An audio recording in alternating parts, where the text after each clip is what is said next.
I'm not allowed to I mean, say not, yeah, without giving away the house secret. That's not. We'll let it slide. I don't want Cheryl to yell. Yeah.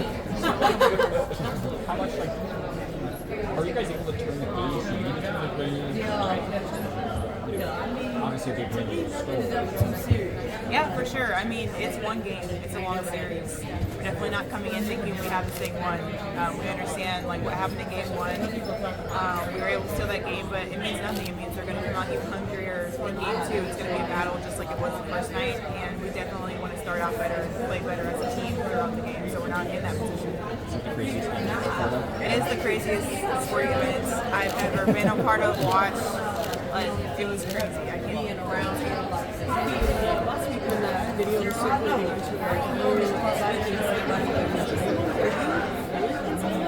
That's actually my TA in college, so I took it as a language college. So like I don't remember everything because it's so long ago, but I was able to. Have you ever held a conversation? Actually, yes, we were in Atlanta. And what was that like? It was cool. She was asking her coach actually. She wanted to take pictures of me. She's in the locker room. Cheryl was saying your design, it's all you guys. Can you tell us about like your evolution of kind of becoming like a big guard? Like, is that something you wanted? I don't think it's so much just transitioning to a guard, but just feeling holes I thought I had in my game. I don't want to have any weaknesses, and so naturally, like picking up guard skills, I thought was one of the weaknesses in my game. And so getting better at ball handling, being able to attack from the perimeter, things like that naturally are one of guard positions. I just wanted to get better at those skills, so I wasn't trying to turn into a guard, just trying to complete my game more. Do you feel now that you want to be Of course, you want to get better every offseason. So like go whenever this season ball handling for sure is something that you have to keep working on. I want to get better at it. Like taking threes on the move, I feel like mine are pretty set. So being able to do that in motion, just a lot of little things. Do you imagine a day where like you get to be a ball handler and run like 4 videos? I mean, like everybody clear out and I just go. I could do it now. I just want to be able to be more shifty with it. Yeah, exactly. Yeah. I mean, Cheryl's talking about like wanting to be that general better defense. I want you to be straightforward. What do you think to your work? I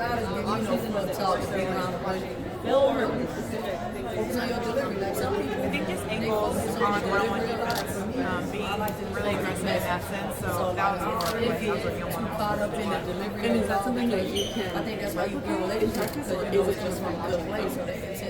I mean, you can replicate it a little bit. Like Alex, my husband, is my trainer, and so like he would try to go side to side. I would try to cut him off, or he would try to go to the basket, and just like looking at those things. I look at them with the coaches more, but I was trying to get more into the game versus like practice. So when you two play one, I got to figure you out on the back end. Blocking up, that I am. I mean, he's pretty good, honestly.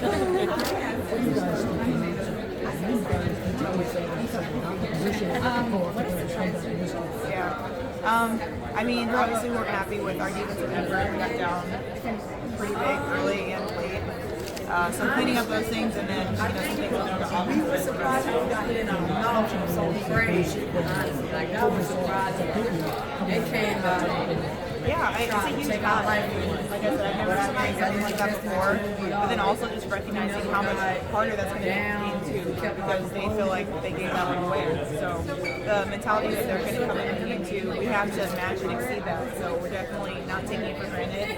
And we have to come in here. Courtney and Ryan obviously came in with some history together, being teammates in Chicago last year. But when they talk about each other, they just a big smile and just glowing. At what point in the season was it clear that they just had like a rare rapport from not only being teammates but being great friends as well?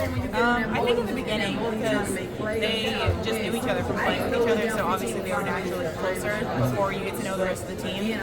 So I just saw it early. You said it's like one of the craziest way when you've been apart. When did you realize that? Like in the moment, like the next day?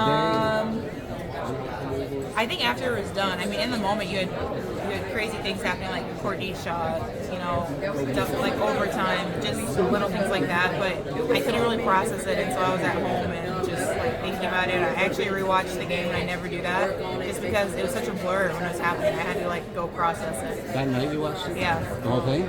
Just the second half. I want to get to the good stuff. When it comes to court and land and just like the way that the team was kind of pulling in these different pieces from last year, how much were you involved in those conversations with Cheryl and in the front office of, hey, maybe this could work, or how much did you even really talk about it? I was really involved. Something I'm, really grateful for with Cheryl and Claire is they bring me in on those conversations. It's really cool. So I actually sat down with Lan in Turkey. We went to dinner, and I feel like that's where we got her. Of course, It was all you. You closed the deal. Yeah. I really wouldn't, I think Lan was one of my first suggestions when we were talking about post players, just because when I was playing against her, I remembered how hard it was. She's not someone she's really underrated. She's not someone that people talk about a lot, but she's so hard to play against and hard to guard. So I knew I wanted her on my team. So she should be talked about more, because it's those things that is why we're so successful. It's like she's on second team defense for a reason. And then with Courtney, I think Cheryl took that more because Courtney was not overseas with me. So Cheryl took more of the head on that one. Did you just know her, obviously playing against each other? Did you know much about her? Not really. I actually played against her in college too, so I knew she was good, obviously, but I never really talked to her much.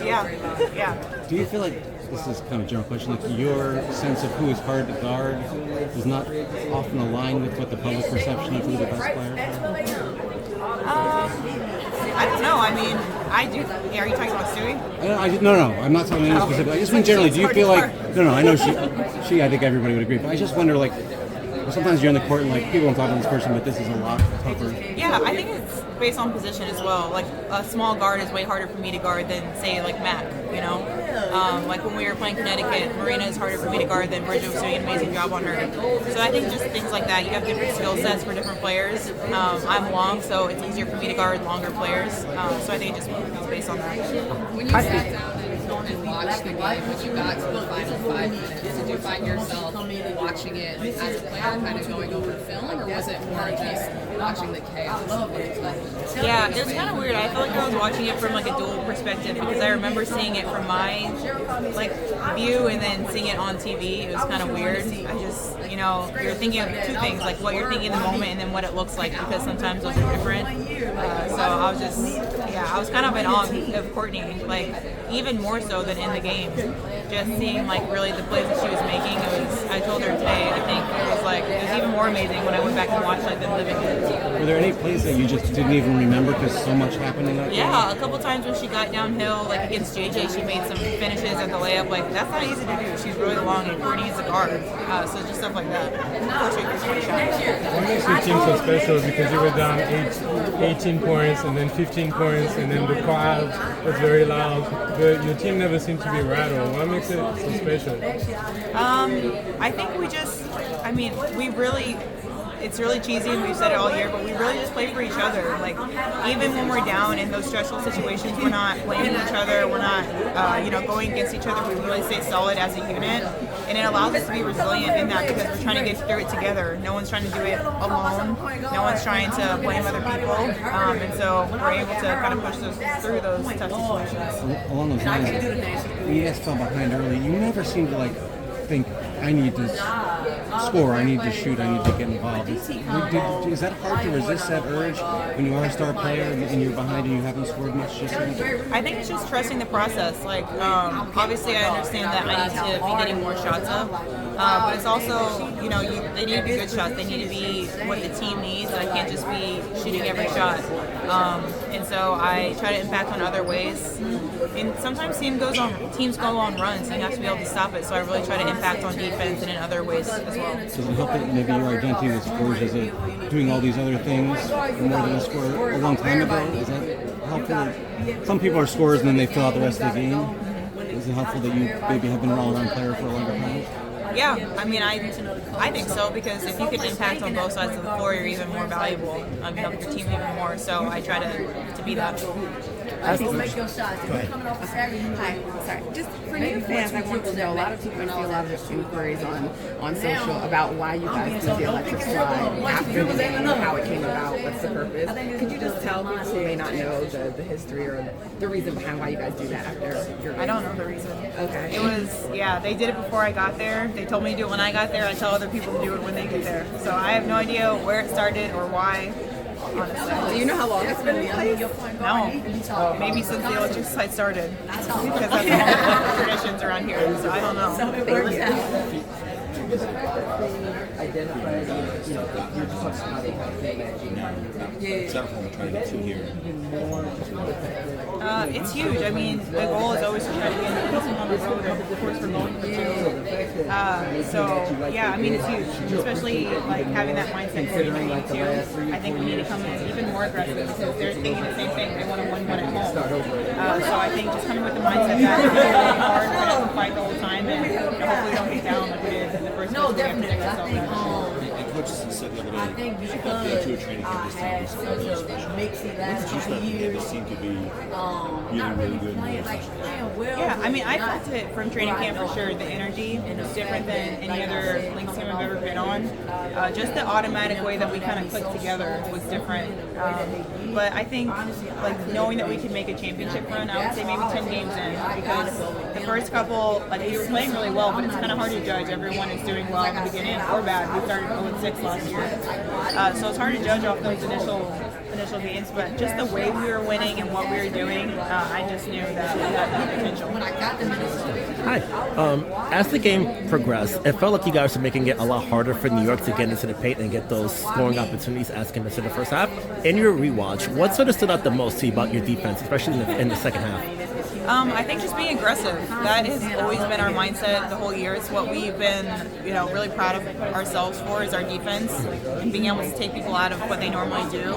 And so I thought we didn't do that in the beginning. They were able to get in transition a lot. So something that obviously we're going to try to get done tomorrow. Yeah, it's going back to the recruiting of court and land.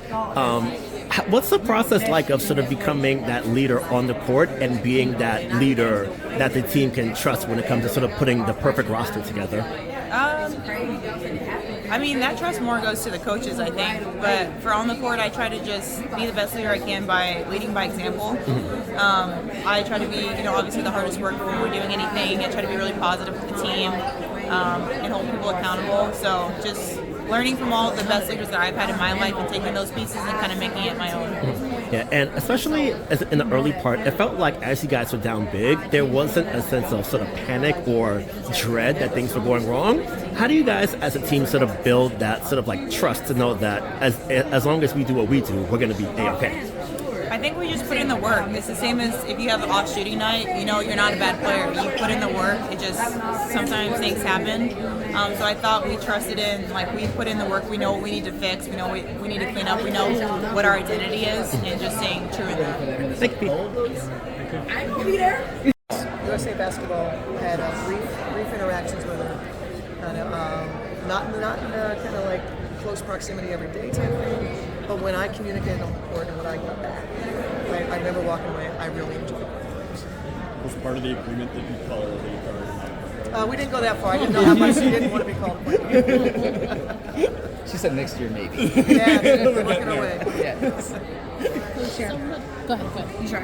I just have one burning question. Burning. You may not think it's that important, but the people really want to know. How did the electric slide tradition start after the game? What's the purpose? How long have you been doing it? Yeah, this was a tradition that was started in Minnesota Lynx long before I got to the Minnesota Lynx. The song changed.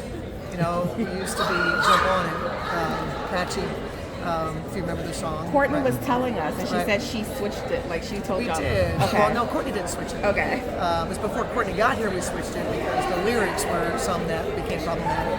Okay. As when we look at the past sometimes and we listen to some things and we go, yeah, it's probably not good. So we evolved, and then we thought it was a good idea to switch. And then what they're doing now is whatever they put their stamp on.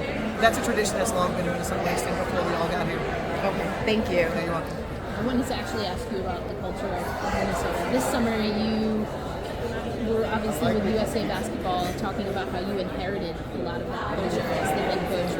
But it seems like in Minnesota you've been able to put your stamp on this organization. You talked about what that looks like as far as players that you want to attract, but maybe not the electric slide from that songs, but overall, what has been important for you in building out this franchise? I just think that, I learned long ago that you win with good people. And the single most important thing we do is the selection of people. And that's whether you're a basketball team, whether you're a corporation, whether you're head of sales, whether you're head of finance, whatever it is. If you want to have a successful organization, you select good people. And so that's been the forefront of everything that we do.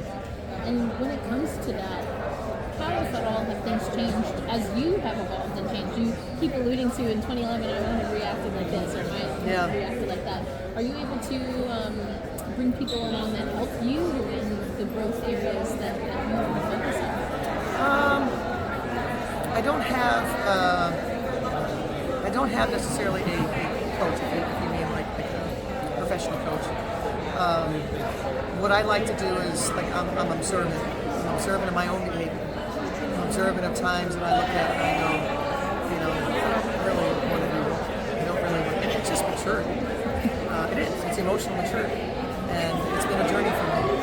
And I'm in this probably about as good a place as I've ever been. But it's because of this group. Because they trust. They trust each other. They trust me. So it's easy. We all get to be our authentic selves. And this group, it's also recognizing what people need.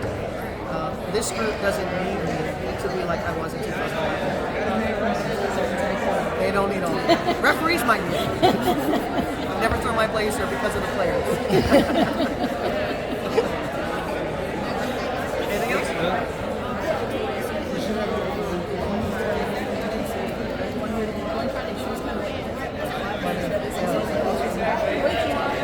Because she could pass, she could play, and that we were looking for someone to play with feet and make things like bruising.